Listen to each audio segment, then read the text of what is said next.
Imagine running barefoot through an airport, abandoning your passport, your luggage, even your identity, because something unseen was chasing you. Picture a child stolen from a lake, only to return decades later as someone else's son. Think of a mother, forced to accept a boy she knew was not her own, while the real truth was buried under lies and corruption. These are not stories from horror films. They are real, and they are terrifying. Some people vanish into the night, swallowed by shadows that leave no footprints. Others return, but they are not the same. They speak in riddles, warn us of dangers we cannot see, and carry scars we cannot measure. In the darkest corners of our world, disappearances defy logic, reason, and explanation.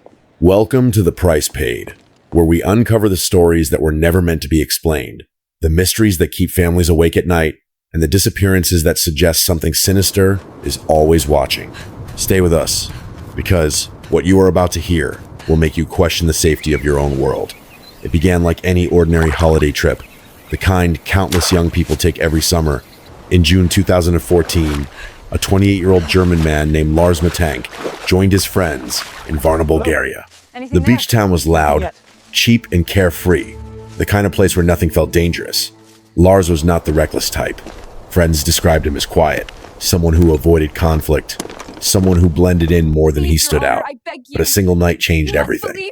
At a bar, he reportedly clashed with a group of local men, perhaps over a football rivalry. The fight left him with a ruptured eardrum, and doctors told him he could not fly home with his friends. They offered to stay, but he refused. He insisted they return to Germany, telling them he just needed rest. He seemed calm, but that would not last.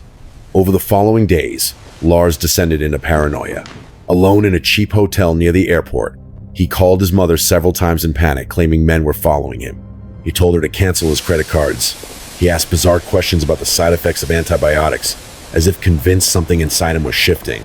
Hotel staff later said he was restless, pacing halls, staring from windows, and leaving his room in the middle of the night, insisting people were watching.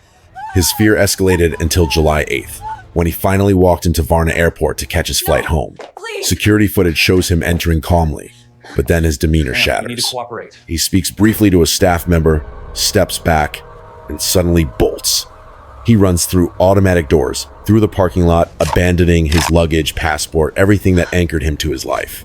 The final image of Lars shows him sprinting barefoot toward a field and into the trees. He has never been seen again. Theories swirl around what pushed him into that desperate flight. Some point to a psychotic break triggered by stress, or a dangerous reaction to the antibiotics he had been prescribed.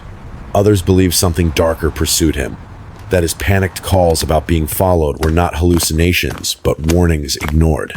His mother, who received his frantic final messages, insists her son was not mentally ill. She believes he encountered something sinister, something real. What he saw in those last moments is still a question no one has answered, and perhaps never will. The haunting footage of his escape has been watched millions of times, and every viewer wonders the same thing. What happened? What could terrify a man enough to make him vanish barefoot into the wilderness? Far from Bulgaria, across an ocean, and nearly a century earlier, another disappearance unraveled into a disturbing tragedy. In 2008, 24-year-old Kayla Reed vanished from her hometown in British Columbia, Canada. She was not the kind of person to disappear without a word. She had recently moved back with her parents after a painful breakup, trying to rebuild her life. On the night she vanished, she told her mother she was going to meet a friend at a local coffee shop. She left around 7:30 p.m. wearing a hoodie and jeans, carrying only her phone. She never arrived. Less than an hour later, her phone went dark. Her family and neighbors launched a massive search. Did you hear what Flyers happened? went up. No, Volunteers what's going on? combed the Tell us. forests that surrounded the town. Search dogs picked up nothing. No trace of her scent. There was no dropped phone, no scraps of clothing, no camera footage. It was as if the world swallowed her whole. The weeks dragged on, and hope dimmed. Months turned into nearly a year. Kayla had simply vanished. And then, out of nowhere, she came back. On July 5th, 2009, Kayla appeared in a hospital just 200 meters from the spot where she had originally disappeared. She was barefoot, dehydrated, thin, sunburned, and dressed in clothing that was not her own. She wrote her name on a piece of paper instead of speaking it aloud. She refused to tell doctors where she had been. Toxicology reports revealed no drugs, no long-term sedatives, no abuse, no obvious trauma. She had no injuries that suggested captivity, but she was not the same. Her parents rushed to her side, but she hardly spoke to them. She seemed distant, her eyes blank, her smile uncanny. She only offered a single explanation. I was in the dark. I was safe, but it wasn't me. For a week, she stayed under psychiatric observation, but she never broke her silence. Then she was released quietly to her family. Within a year, she deleted her social media accounts and moved away, refusing interviews. The official record closed her case. Missing person returned, but those who saw her knew something was wrong. One nurse recalled Kayla's final words before leaving the hospital. The young woman looked directly into her eyes and whispered, "Don't go into the woods alone. They find you there." The nurse never forgot. No one has been able to explain what Kayla meant or what she endured during those missing months. Did she fall into the hands of a group that released her for reasons unknown? Did she experience a breakdown so complete that her memories fractured? Or did she brush against something outside her understanding, something that marked her without leaving a wound? Kayla's silence has left a shadow over her family and town. Thank you for coming today. To this day, no one knows what took her, what brought her back, or what she meant by her chilling warning. 2 lives, Lars Matank's frantic sprint into the forest, and Kayla Reed's ghost-like return from nowhere, remain among the most disturbing vanishing acts in modern history. One ended in total disappearance, the other in a return that raised even more questions than the absence itself. In August 1912, in the town of Opelousas, Louisiana, a little boy named Bobby Dunbar vanished during what should have been a simple family outing. His parents had taken him to Swayze Lake, a place locals use for fishing and picnics. At some point in the day, Bobby wandered off and never returned. Panic spread immediately. The family launched a desperate search, joined by neighbors, townspeople, and eventually hundreds of volunteers. They dragged the lake with nets, searched the woods on horseback, even used dynamite in the water in hopes that his body would float to the surface. Nothing appeared. Not that I can see. Bobby was simply gone, and the town was left paralyzed by grief. For 8 months, the mystery consumed the community. Rumors swirled, and every stranger was looked at with suspicion. Then a strange twist came. In early 1913, authorities found a boy in Mississippi traveling with a handyman named William Walters. The boy looked very much like Bobby. The Dunbar family insisted he was their missing son. Walters argued otherwise. He said the boy was Bruce Anderson, the son of a woman named Julia Anderson, who had trusted him to care for the child while she worked.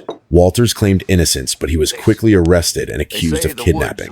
The boy was brought back to Louisiana, where the reunion with Bobby's mother became a public spectacle. At first, the boy did not recognize her. Witnesses noted that she hesitated, as if uncertain whether this was truly her son. But after a few days with him, she declared publicly that the boy was indeed Bobby.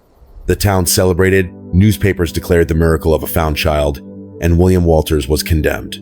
He was convicted and sentenced to prison. But not everyone believed the story. Julia Anderson traveled to Louisiana, insisting that the boy was her son, Bruce. She pleaded in court, saying she had entrusted the child to Walters and that the Dunbars were stealing him. But she had little money, no legal support, and the court refused to believe her. The press painted her as immoral and unfit. The Dunbars kept the boy. Julia returned to Mississippi in disgrace, branded a liar, and stripped of her child. For the rest of his life, that boy grew up as Bobby Dunbar, completely unaware that his identity was built on uncertainty. He married, had children, and lived out his life as part of the Dunbar family. But in the early 2000s, his descendants began questioning the story. They agreed to take a DNA test to compare their lineage to the Dunbar family line. The results shattered a century of belief. The boy raised as Bobby was not related to the Dunbars. He was Bruce Anderson. Julia had been telling the truth all along. This revelation meant that the real Bobby Dunbar was never found. He had truly vanished in 1912, and the child the family clung to was never theirs. One innocent man, William Walters, had been sent to prison. Another family had been broken, and the entire town had lived with a lie for generations. Closure had come at too high a cost. The case stands as one of the most chilling examples of how desperation for answers can twist justice into tragedy. Just 16 years later, another disappearance in the United States would take a similarly disturbing turn, but this time under the weight of corruption and abuse of power. In 1928, 9-year-old Walter Collins disappeared from his Los Angeles home. His mother, Christine Collins, was a working woman who adored her son. One afternoon, she gave him money to see a movie. He never came back. Christine reported his disappearance, and soon the case made headlines. This was the era when child abductions and urban crime were front-page news, and public pressure on the Los Angeles Police Department was immense. For 5 months, Christine searched tirelessly. She distributed flyers, organized volunteers, gave interviews. Then in August, the police claimed to have found her son in Illinois. A boy who said he was Walter was sent to Los Angeles.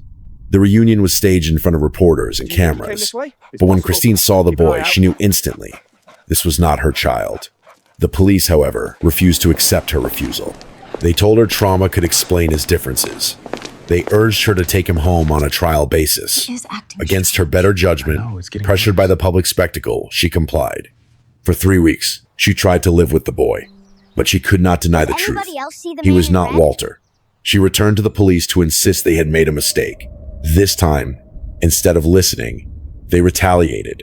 They labeled her hysterical, accused her of being unstable, and forcibly committed her to a psychiatric hospital.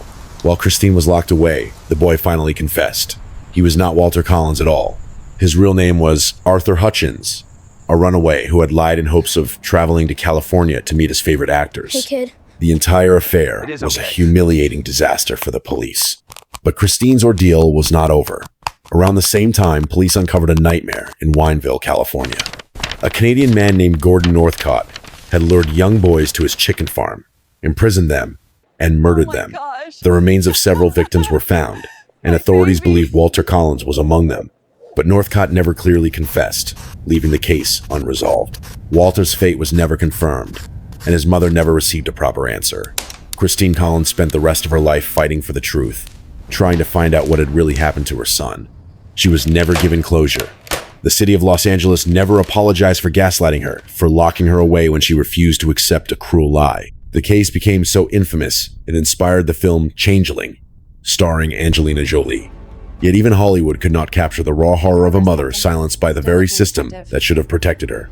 What ties the stories of Bobby Dunbar and Walter Collins together is not just the tragedy of loss, but the cruelty of human institutions.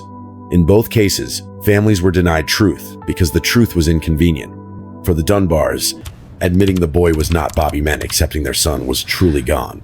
For the LAPD, admitting the boy was not, Walter meant facing humiliation in the press. Both families became prisoners of other people's need for closure and reputation. And in both stories, the real victims of lost children were never found. Bobby Dunbar vanished forever into Louisiana's swamps.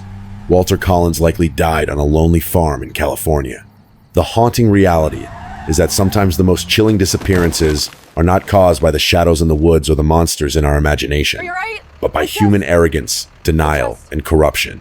In October 2017, in the quiet city of Santa Rosa, California, 15-year-old high school student Connor Hastings walked home from school along the same suburban route he always used. It was a normal afternoon, sunny and calm, the kind of day that should have ended with him sitting at the dinner table with his family. But Connor never arrived. When his mother called, there was no answer. Friends said they had not seen him after class. Panic spread quickly. The search began within hours. Police canvassed the neighborhood, knocking on doors and asking questions. His backpack turned up behind a dumpster just a few blocks away from his route. His phone was gone. The trail led investigators to a wooded area where police dogs picked up his scent. It ended abruptly at the edge of the trail. No footprints continued forward, no tire tracks suggested a vehicle, and no witnesses reported seeing him leave the area.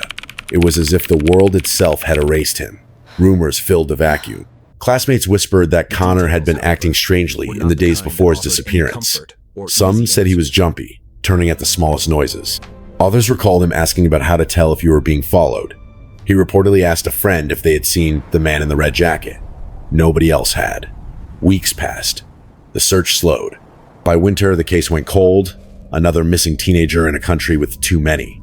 But in March of 2018, 5 months later, Connor reappeared under circumstances as strange as his disappearance. A call came into 911 from a payphone line of the last still working in the area reporting. A teenage boy sitting motionless outside a small-town library 60 miles away. When police arrived, they found him sitting on a bench, filthy, his hair grown long, his eyes blank. He clutched a spiral-bound notebook to his chest. At first, Connor would not speak.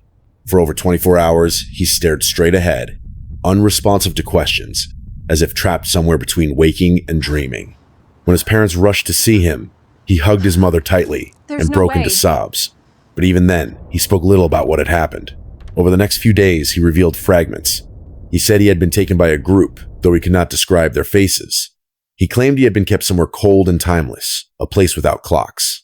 He would not say how he had escaped, only that they let me go. I think I passed their test. The notebook he carried was empty, except for the final page, where 4 words were scrawled in shaky handwriting. I was not alone. Connor refused to explain. He refused to appear in public, later transferring schools, and eventually changing his name. Authorities never identified suspects. The FBI investigated but released nothing. His words suggested he was not the only one taken. If true, what happened to the others? No one knows. Connor's story unsettles because he returned. But what he brought back with him was silence, fear, and the implication of something larger, something unseen. 14 years earlier, another disappearance left behind even fewer clues. On the night of February 9, 2004, 21-year-old nursing student Maura Murray vanished on a dark road in New Hampshire. Earlier that day, she had left her dorm at the University of Massachusetts Amherst. She emailed her professors claiming there had been a death in her family and she would be gone for several days. But there had been no death. She withdrew nearly all her money from her bank account, bought alcohol, and packed her car. She drove north into the White Mountains, seemingly without a clear destination. That evening, a woman living on Route 112 called 911 to report a car accident outside her house. A black Saturn had crashed into a snowbank on a sharp curve. Police arrived 20 minutes later. The airbags were deployed, a box of wine was spilled inside the car, and the windshield was cracked. But Maura was gone.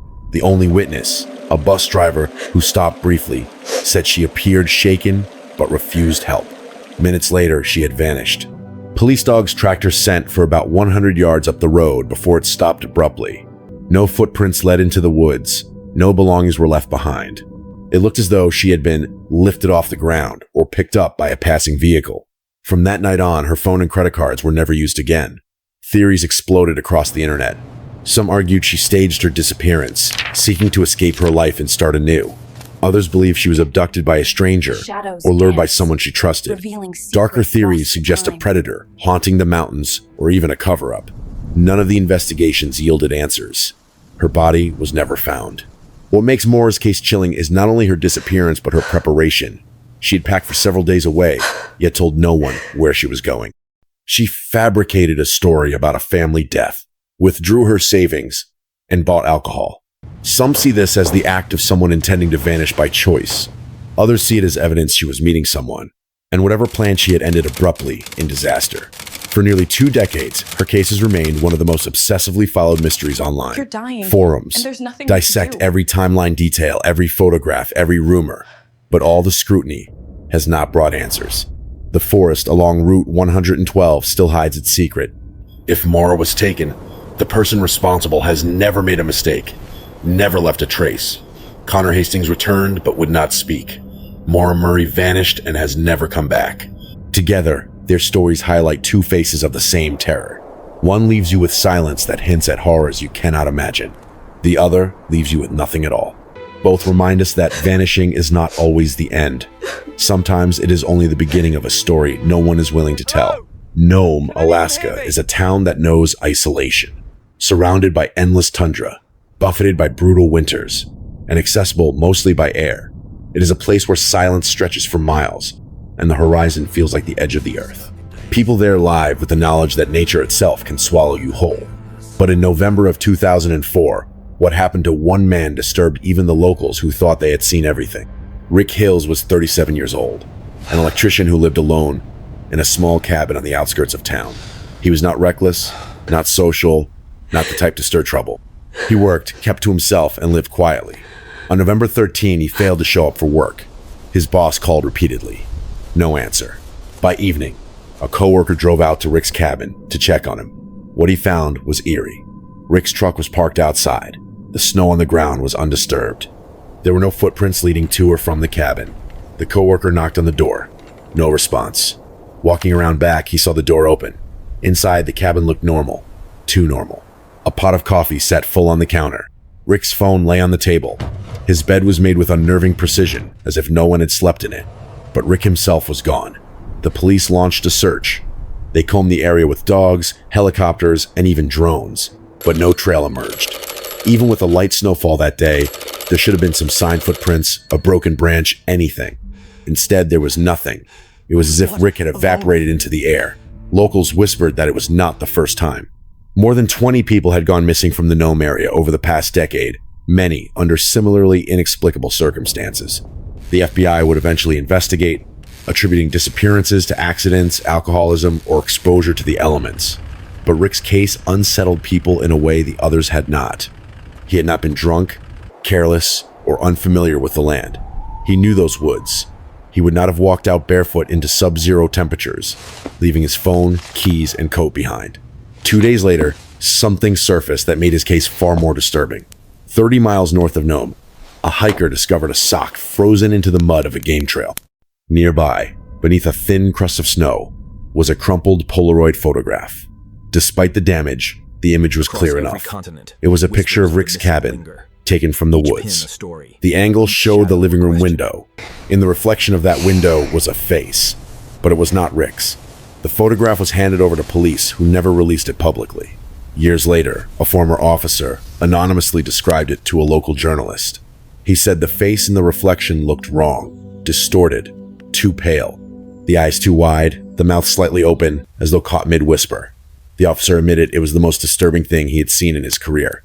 When locals heard of the photo, the stories began. They called it the Watcher. Some said it was connected to old native legends about a dark man, a presence in the woods that took people away. Others said the disappearances were not random, but part of a pattern, a predator that lived in the spaces people thought were empty. Rick, they whispered, had seen something he was never meant to see. The FBI officially dismissed the theory. They said there was no evidence of foul play, no sign of abduction, no reason to think Rick's disappearance was anything more than an unfortunate accident. But few in Nome believed that. They knew Rick. They knew he would not have left his cabin unlocked and his bed untouched. They knew no man walks barefoot into an Alaskan winter night unless something more than cold and reason is driving him. Rick Hills was never found. No body, no belongings, no answers. Only the cabin, frozen in time, and the disturbing photograph of a reflection that may not have belonged to anyone human. When we look back on the 7 vanishings, Rick's case feels like the culmination of every fear stitched into the others. Lars running barefoot from an unseen threat. Kayla whispering about being safe in the dark but no longer herself. Connor clutching a notebook declaring he was not alone. Mara walking away into silence. The boy mistaken for Bobby Dunbar, forever lost in Louisiana's swamps. Walter Collins denied justice by a system that cared more for appearances than truth. And now Rick Hills, watched by something unseen, erased from his cabin without a trace. Perhaps what unsettles us is not only that these people disappeared, but that each disappearance carries the mark of something unfinished. A door left open, a notebook left blank, a child returned but changed, a reflection in glass. These are not endings. They are fragments of stories that suggest there is more lurking beyond what we see. Rick's disappearance in Alaska lingers in the imagination because it forces a terrifying question.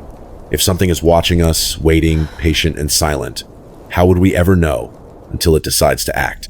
Across decades, continents, and circumstances, the 7 stories we have explored share a single thread. People vanish in ways that leave behind only confusion, fragments, and pain.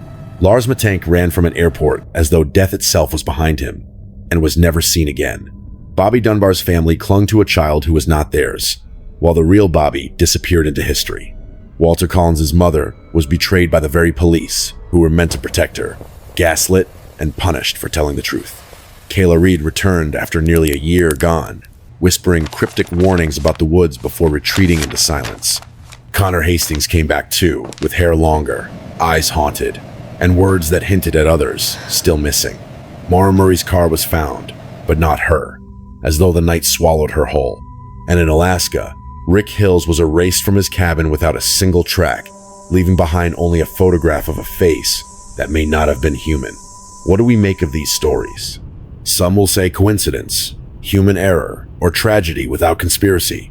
Others see patterns, threads of something darker, something deliberate. Each case reminds us how fragile the line is between safety and disappearance. A walk to school, a drive on a snowy road, a vacation by the sea all can become the moment where the world tilts and a person is gone. The horror is not only in the vanishings themselves, but in the way the stories refuse to end. Families forced to live with uncertainty. Authorities bending truth to fit narratives. Survivors returning, but never fully explaining. These are not clean stories with resolutions. They are jagged, unfinished, and unsettling, reminding us that answers are not guaranteed. And what of us, the ones who hear these tales? We are left to question our own lives. How safe are our routines, our familiar streets, our quiet towns? Could we, too, step out one evening and never come back? Perhaps the most terrifying truth is that disappearance does not require the supernatural at all. Human cruelty, indifference, and error can erase someone as effectively as any phantom. Yet at the edges of these cases, there is always the suggestion of something else shadows in reflections, warnings about the woods, people running barefoot into the night. We may never know what truly happened to these 7 souls, but remembering them matters. Their vanishings remind us to trust instincts, to listen to fear when it rises, and to hold close the ones we love, because not every goodbye comes with warning. If you want to continue down this path into the stories that unsettle, disturb, and linger in the mind long after the telling, then you are in the right place. Welcome to The Price Paid. Subscribe now, because the shadows we explore are only just beginning.